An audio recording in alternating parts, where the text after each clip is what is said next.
వార్తావాణికి స్వాగతం. ఈ కథనాన్ని మీకు అందిస్తున్నది మణిశర్మ. 2024లో బాలయ్య నుంచి సినిమాలేం రాలేదు. ఆ విషయంలో ఫ్యాన్స్ చాలా నిరుత్సాహంగా ఉన్నారు. అయితే అన్స్టాపుల్తో సరిపెట్టుకున్నారు. 2025 సంక్రాంతి సీజన్లో బాలయ్య హంగామా కనిపించబోతోంది. ఆయన డాకు మహారాజ్గా ఎంట్రీ ఇవ్వబోతున్నారు. జనవరి 12న ఈ చిత్రాన్ని విడుదల చేస్తున్నారు.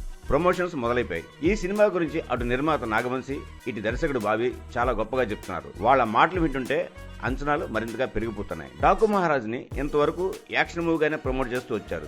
అయితే ఇందులో ట్విస్టులు థ్రిల్లింగ్ గా ఉండబోతున్నాయట. ఈ సినిమా మొత్తం మీద 3 ట్విస్టులు ఉంటాయని, అవన్నీ కథని కొత్త కోణంలో చూపించబోతున్నాయని తెలుస్తోంది. ఈ సినిమాలో పాప క్యారెక్టర్ కు చాలా ప్రాధాన్యం ఉంది. ఈ పాప ఎవరు అనే క్వశ్చన్ మార్క్ అందరిలోనే ఉంది. ఆ పాప ఎవరన్న విషయాన్ని రివీల్ చేయడమే ఈ సినిమాలో అతిపెద్ద ట్విస్ట్ అని సమాచారం. బాలయ్య పాత్రలో భిన్నమైన కోణాలు ఒక్కొక్కటిగా బయటకు రావడం కూడా చాలా థ్రిల్లింగ్ గా ఉండబోతుందన్న టాక్ వినిపిస్తోంది. ఇప్పటికీ ఈ సినిమా నుంచి 2 పాటలు వచ్చాయి. 3వ పాట జనవరి 4న రాబోతుంది. ఆ పాట మాస్ బాగా నచ్చేలా ఉండబోతోందని, ఇందులో బాలయ్య చేసే స్టెప్పులు కొత్త పందాలో ఉంటాయని తెలుస్తోంది. 2 పాటల్లో బాలయ్యలో ఎనర్జీ చూసే అవకాశం రాలేదు. మరి ఈ 3వ పాట మాత్రం ఆ లోటు తీర్చబోతుందన్నమాట.